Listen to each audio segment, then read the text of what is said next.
Vous n'avez peut-être pas encore de voiture électrique, mais dans le futur, il y a de fortes chances que vous roulerez dans une voiture électrique de marque chinoise. Et voici pourquoi. L'histoire commence il y a 57 ans. Wang Shuangfu naît dans une région rurale de l'est de la Chine, dans la province d'Anhui. Issu d'une famille de fermiers pauvres, il grandit dans la pauvreté. À ses 13 ans, son père décède en 1979. Wang, à ce moment-là, la vie elle lui sourit pas trop. Car seulement 4 ans après, sa mère décède, en 1983, alors qu'il n'avait que 17 ans. Passé sombre. Wang se retrouve donc élevé par ses frères et sœurs, qui sacrifient tout pour lui permettre de faire de longues études. Après le lycée, Wang va décider de faire des études scientifiques en physique, chimie, métallurgie à l'université industrielle du Centre-Sud. Le frérot charbonne et obtient son diplôme en 1987. 3 ans après, il obtient ensuite une maîtrise en 1990 à l'Institut général de recherche sur les métaux non foreux à Pékin. Il va alors passer 5 ans en tant que chercheur subventionné par le gouvernement chinois. Après 5 ans, en 1995, Wang est frustré par le manque de financement disponible pour la recherche publique en Chine. Finalement, c'est un peu comme en France, non? Il décide alors de se lancer dans l'entrepreneuriat. Il emprunte 2,5 millions de yuan à un cousin. Petite parenthèse, c'est environ 300 000 euros. Et si vous avez écouté le début de l'histoire, j'ai précisé qu'il venait d'une famille pauvre. Et si son cousin peut lui passer la somme de 300 000 euros, c'est parce que son cousin a fait fortune en 1993 dans l'industrie du plastique. Donc entre temps, si vous avez compris, son cousin, il a réussi sa vie quoi. Et donc, il refait la famille, il régale. Wang celui qu'on suit, pas son cousin, ouvre sa société Build Your Dreams. Et il y aurait des rumeurs comme quoi il aurait choisi BYD pour Bring Your Dollar plutôt que Build Your Dreams. Revenons à nos moutons. Notre Wang ouvre BYD dans la zone économique spéciale de Shenzhen en 1995 et décide de faire des petites batteries rechargeables électriques pour le grand public. Et Wang n'a pas choisi au hasard de créer des petites batteries rechargeables électriques, il avait déjà préparé le coup. Si Wang a choisi déjà de faire des petites batteries électriques rechargeables, c'est comme il était chimiste, il savait qu'il pouvait comprendre comment ça fonctionnait. Donc le poteau, il a récupéré le brevet de Sony et Sanyo à l'époque, et en plus il a acheté des petites batteries leur appartenant, et en regardant le brevet et en décortiquant les petites batteries, il a su comment refaire la même chose, et peut-être même en mieux. Bref, décortiquer les brevets pour lui, ça finit par marcher, car BYD finit par progresser rapidement. Et il progresse assez rapidement pour qu'à l'époque, dans les années 2000, il puisse travailler avec Nokia. Nokia à l'époque, c'était le leader sur le marché des téléphones. Autant vous dire que BYD, il va en fabriquer de la batterie, hein. Le frérot, il va en produire avec son entreprise. Hein. Et ça marche tellement bien que BYD soit même contacté pour ses batteries l'année d'après par Motorola. Motorola faisant aussi partie des marques de téléphone à l'époque qui vendaient énormément de téléphones. L'année d'après encore, qui vient toquer à sa porte, toc toc toc, qui est là? C'est moi Samsung. Et à ce moment-là, c'est devenu le pionnier de la batterie pour les téléphones portables. Et grâce à eux, BYD va devenir suffisamment puissant pour qu'en 2003, BYD devienne le premier fournisseur mondial de batteries pour téléphones portables. Vous vous demandez peut-être comment il a pu en arriver là, comment il a réussi à dépasser ses concurrents en quelques années seulement.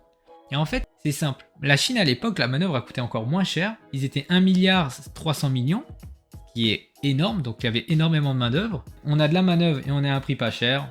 Boum.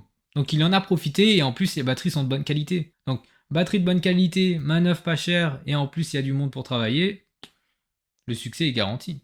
Et l'entreprise a aussi eu de la chance parce que dans le début des années 2000, les ventes de téléphones portables et de PC, ça explose. BYD s'est donc rapidement imposé à ce moment-là avec ses batteries lithium-ion à un prix défiant toute la concu quoi. Elle était finito pepito. Et la concu c'était Sony, Toshiba et Hitachi à l'époque. C'était pas des petites entreprises quand même. Ils n'ont pas non plus réussi à détrôner Panasonic.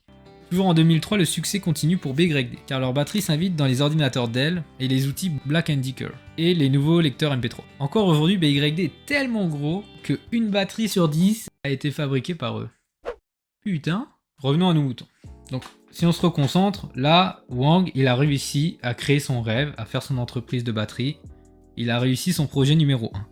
Mais Wang a un deuxième projet. Et son deuxième projet, c'est de créer une entreprise de voitures électriques. Et Wang, à ce moment-là, il est persuadé que c'est le futur d'ouvrir une marque de voitures électriques. Le mec est hyper prévoyant, pour lui, ça serait un coup de génie. Il va donc en 2003 acheter l'entreprise Qinshan Automobile. Qinshan Automobile, c'est une entreprise de voitures fondée en 1988 sous le nom de Qinshan Machinery Works Automobile Subfactory. Il est long le nom, hein. Elle appartenait à North Industries à l'époque, mieux connue sous le nom de Norinco. Et Norinco à l'époque, c'est le plus grand fabricant d'armes en Chine. Ça donne le ton, hein. La première voiture de Quinchuan était une voiture 3 portes à haillons appelée Peifang QJC 7050, lancée en 1988. Cette voiture c'était clairement une copie de la Volkswagen Golf 2, hein. Après, pour leur défense, c'était pas les seuls à copier. Il y a eu la Dongfeng Fengshen 710. Il y a eu la Chang'an Star 7050. Mon accent chinois il est horrible. Ce que je vous ai pas dit, c'est qu'il y avait le même moteur que la Volkswagen Golf 2 dans ces voitures. Donc c'était vraiment des copies quoi. Et en plus, comme tout provenant presque de Chine, il les vendait moins cher. Bro pour Volkswagen, hein. Faut savoir aussi que Quinchuan dans le futur il aura du mal à vendre ses voitures parce qu'en fait, seules les marques appartenant à l'État peuvent vendre des voitures au grand public. Et comme Quinchuan n'appartient pas à l'État... C'est compliqué, mais c'est compliqué. Donc, vous le devinez, notre entreprise ne va pas abandonner, car en 1992, la société convainc Suzuki de lui filer une usine de fabrication de Suzuki Alto, et obtient une licence de Suzuki pour fabriquer la Xi'an Alto. Après, il faut savoir en Chine que Suzuki a aussi vendu des licences à de nombreux autres constructeurs automobiles chinois. On peut clairement dire que Suzuki, il s'en foutait totalement de cette bagnole-là parce que il la bibi un peu toutes les marques de voitures à cette époque-là en Chine, hein. Il y aurait même des opérations illégales de la part de Suzuki. C'est chaud, c'est chaud. Apparemment, il y aurait même des marques chinoises qui utilisaient leur plateforme pour construire d'autres voitures. Donc ils utilisaient les usines de Suzuki Alto pour construire leurs propres voitures. Il y a plus de respect là. Moi je dis Hagra. Le moteur de la Xi'an Alto, c'est un Daihatsu AB20. C'est un moteur qu'on pouvait retrouver en Europe dans les Fiat 126 dans les années 1970. Faut vous dire qu'à l'époque, les voitures chinoises, elles étaient quand même en retard par rapport au niveau de puissance qu'on pouvait retrouver en Europe. La Chine, elle était totalement larguée. Elle avait des moteurs qui étaient sortis déjà plus de 10 ans auparavant au Japon ou en Europe, quoi. Le moteur, il avait quand même 3 cylindres et il développait 39 chevaux. C'était un peu un moteur de fatigué, mais ça fait partie des moteurs increvables. Le prix de départ de la Xi'an Alto était de 35 800 yuan, qui faisait environ 5 094 €, et ce qui en faisait la voiture la moins chère du marché en Chine à l'époque. Je vous ai pas dit, mais à ce moment-là, l'entreprise ne savait pas quel logo mettre sur leur voiture, et même eux-mêmes quel logo les représenterait, donc ils ont changé 4 fois de logo dans cette période-là. Indécence, indécis de ouf, quoi.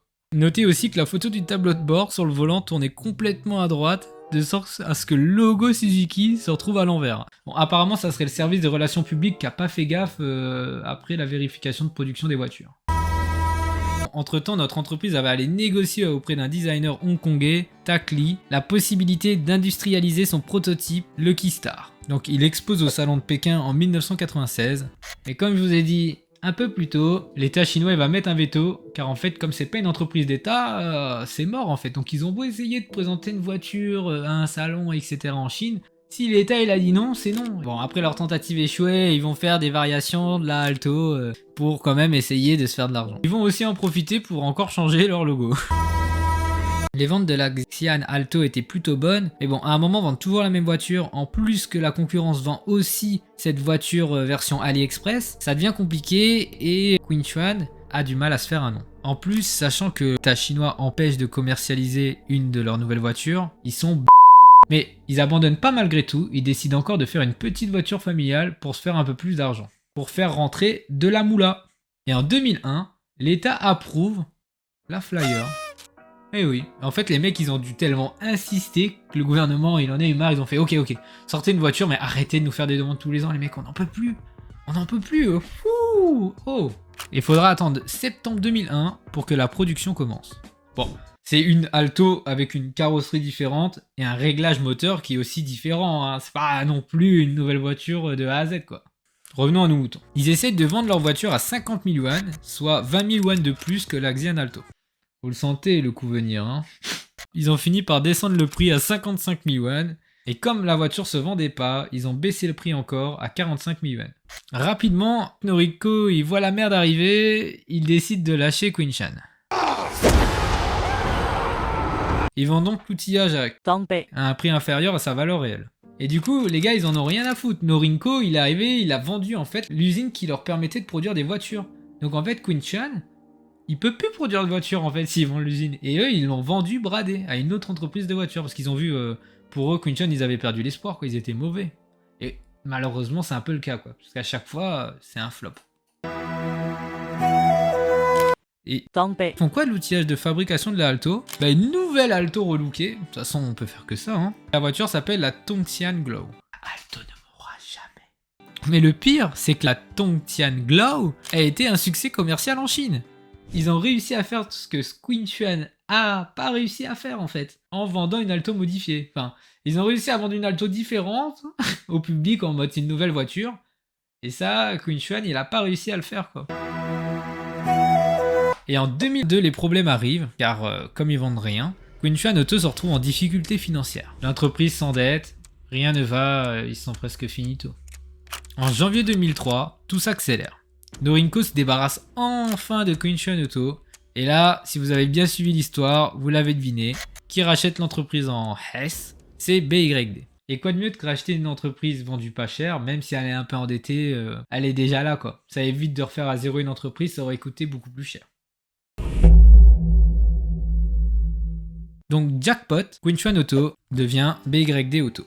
Donc Wan ensuite, vous l'imaginez, il va investir massivement dans l'entreprise et lance un programme de développement de véhicules électriques. Et en 2004, BYD présente au salon de Shanghai sa berline F3 et sa citadine F4. Dérivé de la Flyer. Et bah après on sait pas pourquoi ils ont rien sorti. Donc ils se sont dit bon ces bagnoles là je les sens pas. C'est après 5 ans en 2008 qu'il va se passer pas mal de choses pour BYD. Ils vont lancer leur berline F6 et la citadine F0. Et là le milliardaire Warren Buffett sauve 10% du capital de l'entreprise, ce qui n'a pas trop plu au gouvernement chinois à ce moment-là. Donc après ils ont Wang dans le collimateur. C'est un peu compliqué pour Wan, en vrai, moi j'aimerais pas avoir l'état chinois qui me regarde ou qui me surveille. Donc après, la F3 devient la première voiture chinoise pure. Donc le moteur a été fait en Chine par l'entreprise BYD, la carrosserie, tout en fait est vraiment, on peut dire, pour une fois, 100% chinois. Elle finit même en tête des ventes en Chine, hein. Attention. Bon, tout de même, dans la même année, BYD lance sa première voiture hybride, la F3 DM.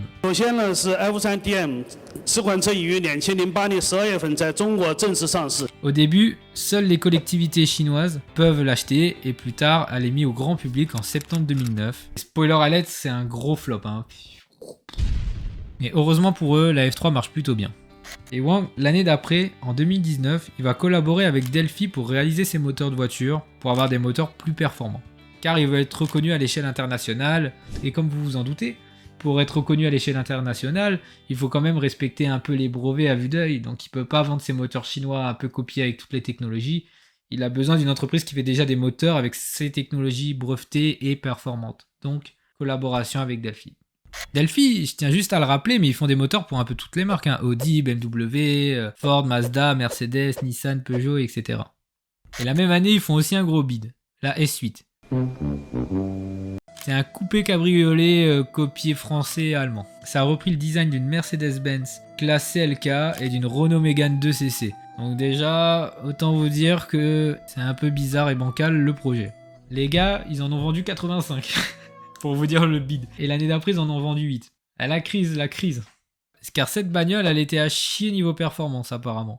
Et il y aurait eu un désintérêt total des Chinois pour les cabriolets, et même encore aujourd'hui, donc c'était tentant de le réaliser, parce que sans le savoir, en vrai, comme c'était la première cabriolet qui est sortie en Chine, ils pouvaient pas savoir que les Chinois c'était pas leur délire, donc on sait jamais, tu lances la cabriolet, et peut-être que ça aurait été un gros buzz, un peu comme une 207cc chez nous quoi. Wan en 2009, il va se faire un peu plus discret, car en fait l'État chinois veut que les entreprises chinoises soient compétitifs à l'échelle internationale et soient aussi très actifs au niveau économique. Et en fait déjà qu'il était dans le collimateur, c'est compliqué pour lui parce que là il vient encore de faire des échecs en fait. Donc il a encore sorti des voitures qui rapportent rien. L'entreprise, un an après, en 2010, sort la E6. La première voiture full électrique qui se vend plutôt bien. Les ventes sont environ de 51 577 exemplaires en Chine. Dans cette même année, dinguerie, BYD fait une co-entreprise avec Mercedes. Donc les deux, ils se serrent la main et ils créent Denza. Denza qui aurait apparemment aujourd'hui du mal à vendre leur voiture. BYD en 2010 s'attaque au bus électrique. Après, tout va bien pour BYD étant donné que les ventes en 2014 s'élèvent à 440 000 unités. Ça commence à parler. Et pour eux ça continue, car en 2015, BYD était la marque de voiture mondiale ayant le plus vendu de véhicules électriques hybrides, devant Luxgen. Luxgen qui est aussi une entreprise chinoise de voitures. Et pour la deuxième année consécutive, en 2016, BYD occupe la première place en Chine. BYD est aussi devenu le deuxième constructeur mondial de véhicules électriques derrière Tesla. Et plus tard, 4 ans après, en 2020, BYD a pris le contrôle de Denza à hauteur de 90%. Ils ont racheté des actions. Actions qui représentent l'entreprise, donc si vous avez 100% des actions d'une entreprise, vous êtes l'actionnaire majoritaire et donc le détenteur. Là, j'ai un peu bugué. Bon. Durant l'année 2022, ils auraient vendu 911 000 voitures 100% électriques. Et si on compte les voitures hybrides, ils auraient vendu 1 860 000 voitures au total. Ouais, c'est énorme. Il reste quand même derrière Tesla qui occupe encore la première place aujourd'hui, de voitures 100% électriques. Apparemment, les voitures électriques de BYD Auto sont connues pour leur autonomie, leur performance et leur prix abordable.